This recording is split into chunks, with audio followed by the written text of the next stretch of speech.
Bismillahirrahmanirrahim. Assalamualaikum warahmatullahi wabarakatuh. Alhamdulillah, syukurillah, la haula wala quwata illa billah. Saya Dr. Catur Priambodo MKes, Direktur Rumah Sakit Aisyah Siti Fatimah Tulangan, ingin menyampaikan beberapa hal terkait dengan COVID-19 ini.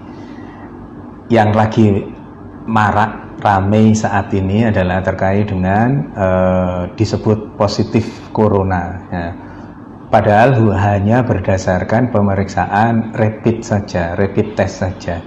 Bapak Ibu yang dirahmati Allah, rapid test itu hasilnya bukan positif atau negatif. Hasilnya adalah reaktif atau non-reaktif.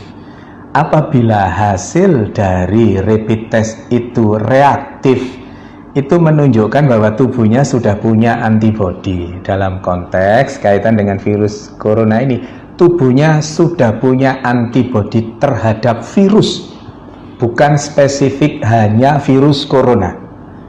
Maka yang disebut rapid test reaktif itu artinya tubuhnya sudah punya antibodi terhadap virus, semua virus, tidak selalu virus corona saja. Yang berikutnya, kalau non reaktif artinya tubuhnya tidak punya antibodi terhadap virus itu. Diasumsikan karena tidak punya virus, tidak punya antibodi, maka virus itu belum masuk ke dalam dirinya, atau sudah masuk tapi belum menunjukkan virulensi virus yang hebat sehingga membuat reaktif itu.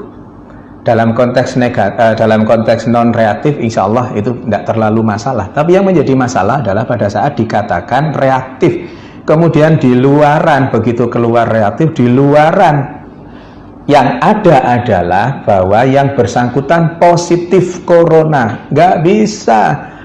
Positif tidaknya corona hanya bisa dilakukan pemeriksaan melalui pemeriksaan swab tenggorokan itu, atau PCR, polymerase chain reaction.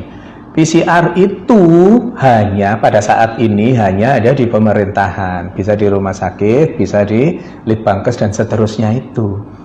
Maka selama belum ada pemeriksaan PCR, jangan pernah mengatakan seseorang itu positif atau negatif virus corona. Karena apa? Karena efeknya sangat dahsyat.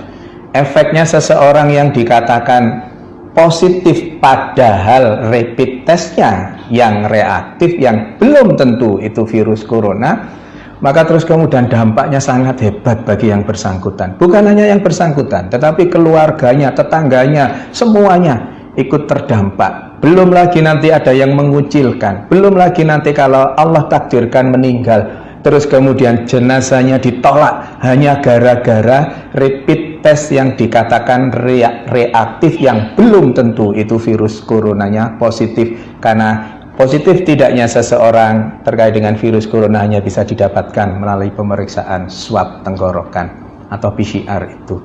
Maka Bapak Ibu yang dirahmati Allah, jangan mudah-mudah mengatakan bahwa seseorang positif corona, karena pada kondisi pandemi COVID-19 ini hal itu sangat sensitif. Jaga diri kita untuk berkomentar berlebihan terkait dengan itu. Pengetahuannya, ilmunya adalah PCR adalah swab tenggorokan, adalah satu-satunya untuk saat ini, adalah satu-satunya yang bisa dijadikan pegangan untuk mengatakan seseorang itu positif atau negatif virus corona, bukan dengan rapid test. Saya kira itu, mohon kita berbesar hati untuk tidak terlalu berlebihan terkait dengan rapid test ini sehingga salah, dan yang menjadi korban adalah yang dikatakan rapid testnya sebenarnya reaktif tapi di luaran sana dikatakan positif virus corona. Semoga ada manfaatnya. Mohon maaf kalau ada sesuatu yang kurang berkenan. Nasrun minallah wa fathun qarib wa basyiril mu'minin. Billahi taufik wal hidayah. Wassalamualaikum warahmatullahi wabarakatuh.